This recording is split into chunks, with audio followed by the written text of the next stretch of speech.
안녕하세요. 이유진입니다. 만나서 반갑습니다. 아니, 제가 이제 방금 너무 분위기를 잘 띄워주셨는데 또 진지한 이야기를 하려니까 뭔가 양심에 되게 가책이 오지만 우리가 해야 할 얘기는 꼭 해야 할 이야기는 꼭 해야 하지 않겠습니까, 여러분? 그래서 제가 이 얘기를 먼저 시작해보고 싶어요. 25일 날 대한민국에 어떤 일이 있었는지 여기 계신 분들은 다 알 거라 생각합니다. 어떤 일이 있었죠, 우리가? 25일 날 네, 단도미사일을 김정은이 발사를 했죠. 그러면서 명확히 이야기를 했습니다. 이것은 다름 아닌 남조선 당국자들을 향한 경고이다. 자, 이 얘기를 들었을 때 정말 우리나라의 주적이 어디인지 명확하게 보여주는 그러한 문장 아니겠습니까, 여러분?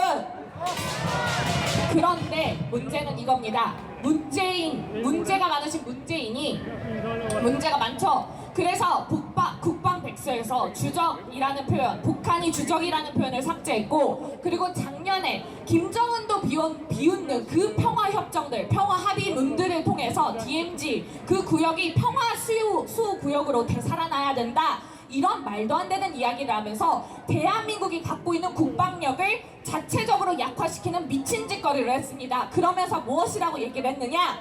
북한과 대한민국은 절대 어떤 무력적인 공격적인 행동을 하지 않겠다라고 우리는 분명히 약속했다라고 했죠. 그리고 그걸 국민들에게 분명히 이야기하면서 그런 짓거리를 했습니다. 그런데 25일 어떤 일이 일어났습니까? 단거리 미사일을 그대로 발사하면서 이건 대한민국을 향한 경고라고 이야기했습니다. 그러면 이 현 정부가 했던 이런 미친 짓거리가 이제 미친 짓거리인 게 명명백백히 드러난 것이 아니겠습니까, 여러분? 자, 이 재앙스러운 정부의 짓거리는 국방 안보에서만 끝나지 않습니다. 바로 경제로 들어가죠.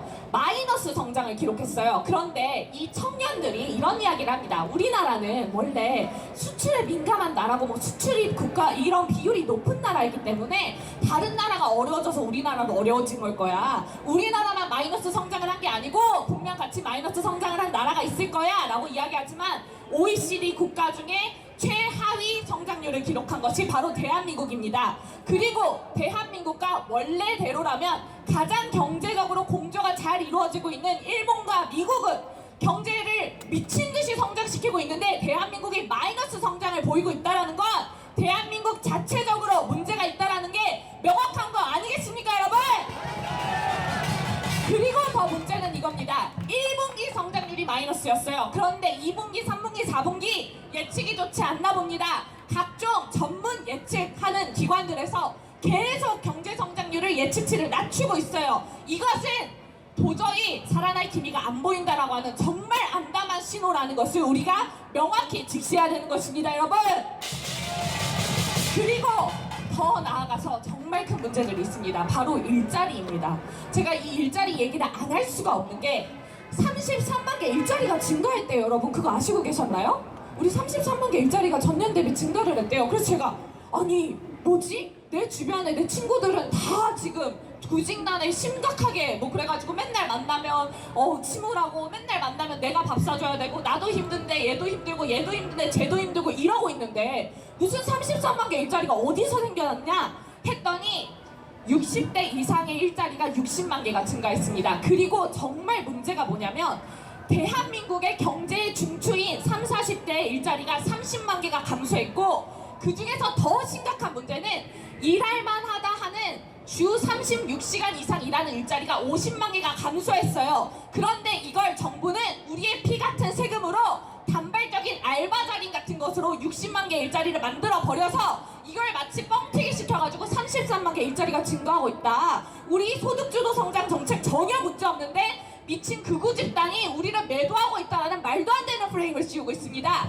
이거 지성이 있는 청년들이라면 지각해야 되는 거 아니겠습니까, 여러분?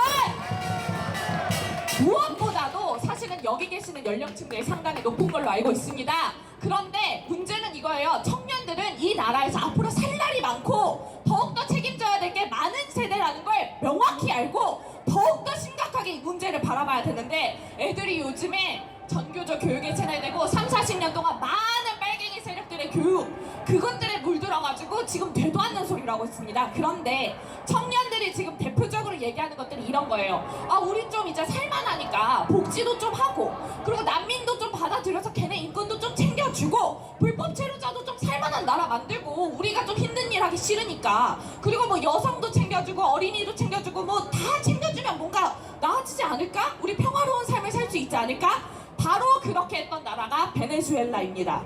베네수엘라에서 살고 싶은 대한민국 청년들은 이 땅에 거의 없다고 봅니다. 그리고 정말 살고 싶다면 이민 가면 됩니다.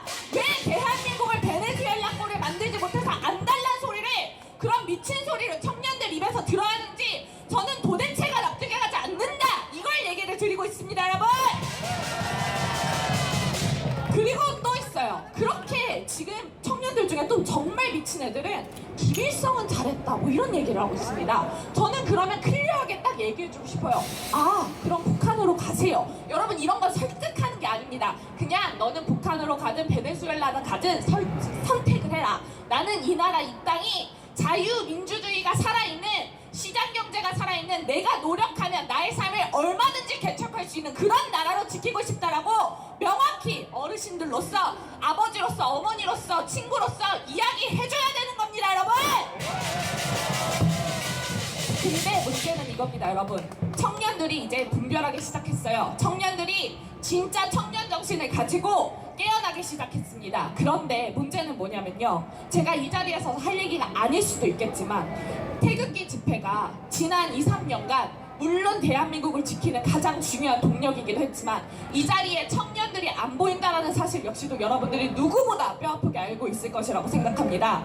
저는 이 활동을 하는 청년으로서 감히 이렇게 말씀드립니다.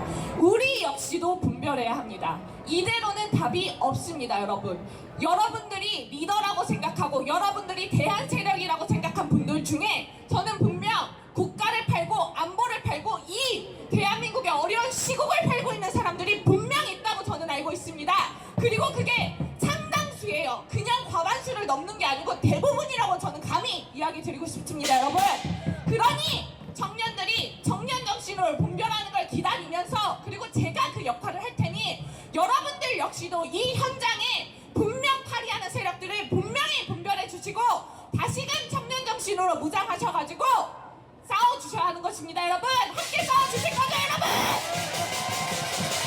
분별해 주셔야 합니다. 이대로는 답이 없어요. 그리고 분명 이런 움직임들과는 또 다른 새로운 청년들을 깨우고자 하고 청년들에게 다가가고자 하고, 단순히 파리가 아닌 자신의 돈을 투자해서 새로운 움직임을 만들려고 하는 세력이 있습니다.